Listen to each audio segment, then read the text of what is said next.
السلام عليكم ورحمة الله.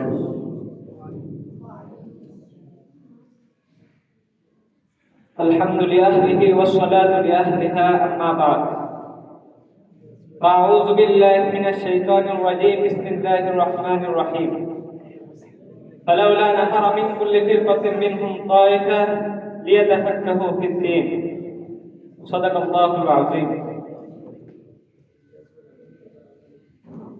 জামিয়া রহমানিয়া মাদ্রাসা অঙ্গ সংগঠন আর রহমান ছাত্র কাফেলা কর্তৃক আয়োজিত আজকের এই বক্তব্য অনুষ্ঠানে স্বনামধন্য সভাপতি, বিজ্ঞ বিচারক মণ্ডলী, নববী চেতনায় উজ্জীবিত কওমি বন্ধুরা, আমার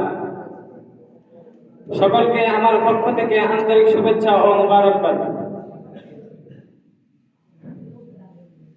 কালের আবর্তে ঘুরপাক খেয়ে আমরা উপনীত হয়েছি নতুন বৎসরে।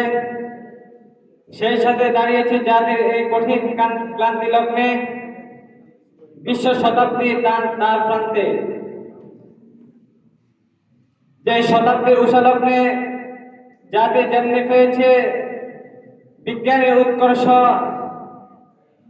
ঠিক তেমনি পেয়েছে অবলীলা ক্রমে হত্যা করার পারমাণবিক নামের অস্ত্রের বিশাল ভান্ডার। কিন্তু পায়নি মানব সভ্যতার কোন আদর্শ, নীতি, নৈতিকতা ও মানবতার চিঠে ফোটাও। তাই তো জাতি আজকে গগন বিদারী আওয়াজ তুলে চিৎকার করে বলছে, আমাদেরকে একজন রাহবার দাও, আমরাও মানুষ হয়ে বাঁচতে চাই। আমাদেরকে তাদের আহ্বানে সাড়া দিতে হবে এবং আমাদেরকে হতে হবে জাতির কান্ডারি। এই লক্ষ্য অর্জনের যোগ্য কর্মী হিসেবে গড়ে ওঠার নিমিত্তে কওমি মাদ্রাসায় আমরা এসেছি।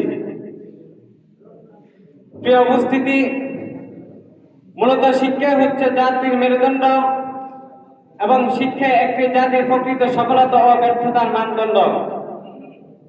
কিন্তু যখন শিক্ষায় হয় সকল অনিষ্টের মূল এবং শিক্ষা অর্জন করে যখন জাতির লক্ষ্য ও উদ্দেশ্য সম্পর্কে জানা না যায়, তখন সে শিক্ষা গ্রহণের চেয়ে অজ্ঞ থাকাই শ্রেয়।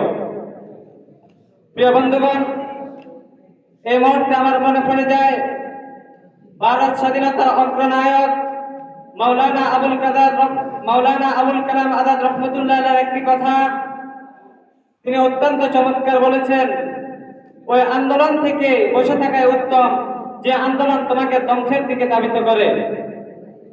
আমি তার ওই সুরে সুর মিলিয়ে বলতে চাই, ওই শিক্ষা থেকে নিরক্ষর ও অজ্ঞ থাকাই উত্তম যে শিক্ষা মানুষকে অন্ধকারের চোরাবালিতে বিলীন করে দেয়। প্রিয় বন্ধুরা, আমাদের সৌভাগ্য যে আমরা এই গন্তব্যহীন চোরাবালিতে নিজেদেরকে বিলীন না করে খোদাই রাস্তায় নিজেদেরকে উৎসর্গ করার জন্য কওমি মাদ্রাসায় এসেছি। আমরা কওমি মাদ্রাসায় এসেছি আকাবির আসলাফদের পূর্বসূরি মহামনীষীদের পথ ও পদ্ধতি অনুসরণ করে আল্লাহর জমিনে খেলাফত প্রতিষ্ঠার জন্য, ইসলামী আন্দোলনের শিক্ষাকে দেশ হতে দেশান্তর ছড়িয়ে দেওয়ার জন্য। আমরা কওমি মাদ্রাসায় এসেছি পবিত্র কোরআনের ওই আয়াত ফালাউলা নাফারা মিন কুল্লি ফিরকাতিন মিনহুম তায়ফা এর উপর আমল করতে পারি। সর্বোপরি দাওয়াত, তালিম, তারবিয়াত, তাজকিয়া, সিয়াসত, তাসনিফ, তারিফ ও সর্বাত্মক জিহাদের প্রস্তুতি নেওয়ার মতো জ্ঞান অর্জন করার জন্য।